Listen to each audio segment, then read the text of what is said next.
जय गुरुदेव, जय हो बाबा नीप करोली महाराज की जय।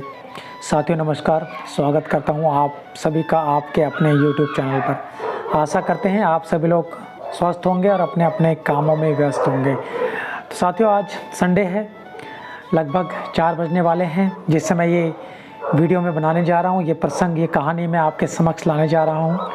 बाबा जी की कृपा से ही संभव हो पा रहा है। आज का जो दौर चल रहा है सभी को पता है, पहले भी माँ बाप अपने बच्चों की हमेशा से ही अच्छे से परवरिश करना चाहते हैं, चाहे वो गरीब हो या अमीर। क्या कभी बच्चे भी अपने माँ बापों के बारे में सोचते हैं? तो ऐसी एक कहानी है, ऐसा ही बहुत अच्छा रोचक प्रसंग है। आशा करता हूँ आपको अत्यंत ही पसंद आएगा। और अगर आपने इस कहानी को लास्ट तक सुना तो रियली में आपकी आंखें आंसू से नम हो जाएंगी। तो सुनिएगा जरूर लास्ट तक। बहुत ही रोचक कहानी है, बहुत ही रोचक प्रसंग है। कहानी का शीर्षक बेटे की चुभन। शीर्षक से तो ऐसा लगता है कि बेटे की चुभन, को चुभन क्यों हो रही होगी, पर जब आप इस कहानी को सुनेंगे और अंत तक इस कहानी में मेरे साथ में बने रहेंगे तो आपको रियल में पता लगेगा कि बेटे को चुभन क्यों हो रही थी। तो करते हैं कहानी की शुरुआत। जब शर्मा जी सुबह सुबह अपने दफ्तर के लिए निकलने वाले थे तभी अचानक क्षितिज यानी कि जो उनका बेटा था एक पैकेट उनके सामने ला कर रख देता है और बोलता है, पापा वापस करना है ये जैकेट। पापा कहते हैं, क्यों, फिट नहीं आ रहा है क्या, ज़्यादा टाइट है? तब उनकी माँ आती है लंच बॉक्स देते हुए, अरे शर्मा जी आप भी ना, बेटा बड़ा हो गया है और पहले से ज़्यादा तगड़ा भी, अब थोड़ा बड़ा साइज का जैकेट ही पहनेगा ना, कुछ ख्याल तो रखें। कभी आपको कुछ ख्याल रहता है? फिर से आप उसके लिए पुराना साइज लाए होंगे। इतना महंगा वाला जैकेट लाने से पहले एक बार उससे पूछ लिया होता। लेकिन अपनी पत्नी की बातों को बेहद गौर से सुनने के बाद शर्मा जी की आंखों में अपने लाडले के लिए अविश्वास दिखा। क्षितिज ने बात ऐसी ही की थी क्योंकि शर्मा जी ये भली बात ही जानते थे, उनका और उनके बेटे का साइज एक ही है। बेटा इस बार भी इंटरव्यू में वही पुरानी जैकेट। बोलते बोलते रुक गए शर्मा जी, शायद उनका गला भर आया था। छोड़िए ना पापा, इंटरव्यू ही तो है, कोई फैशन हो थोड़े ही है। आखिर क्या फ़र्क पड़ता है, जीवन की राह नहीं है और मंजिल नहीं, जैकेट पुराना ही सही।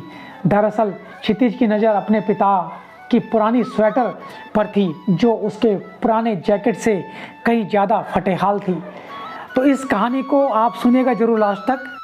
उसके पिता यानी कि क्षितिज के पिता प्रतिदिन दफ्तर से घर देर रात तक घर पहुंचते थे और सर्दियां हो चुकी थी। अब शर्मा जी ने अपनी लाचारी बताना शुरू की, लेकिन बेटे पैसे तो वापस नहीं मिलेंगे। ऐसा करते हैं, शाम को हम दोनों एक साथ चलेंगे, इन्हें बदलकर तुम्हारे लिए दूसरी ले आएंगे। अब क्षितिज कहता है, नहीं पापा, मेरे पास बिल्कुल भी समय नहीं है, मुझे अपने अगले इंटरव्यू की तैयारी पर फोकस करना है, इस बार मुझे माफ़ कर दीजिए प्लीज़। और वह इतना बोलकर अपने कमरे की ओर चला जाता है। अब शर्मा जी की पत्नी आती है और उनसे कहती हैं, ए जी अगर ये जैकेट आपको फिट आएगा तो इसे आप अपने लिए रख सकते हैं, क्योंकि इसका कलर और डिज़ाइन मुझे बहुत पसंद आ रहा है। पत्नी की जिद और बेचारगी में शर्मा जी ने जब उस जैकेट को नापना शुरू किया तो उन्हें बिल्कुल फिट आ रही थी। हालांकि उन्होंने जैकेट अपने साइज का ही लिया था क्योंकि दोनों बाप बेटे का माप एक ही था।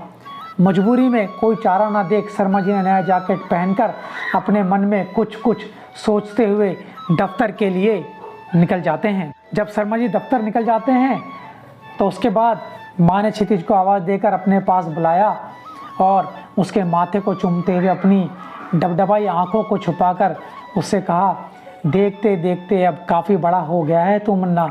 क्षितिज भी अपनी आंखों में आंसू को ना रोक पाया, अपनी माँ से लिपट कर बुदबुदाया, मेरी हर ज़रूरत का ख्याल रखने वाले मेरे पापा कभी गलत साइज ला ही नहीं सकते, लेकिन अगर वो जैकेट मैं पहनता तो मुझे बहुत चुभता, माँ मुझे बहुत चुभता।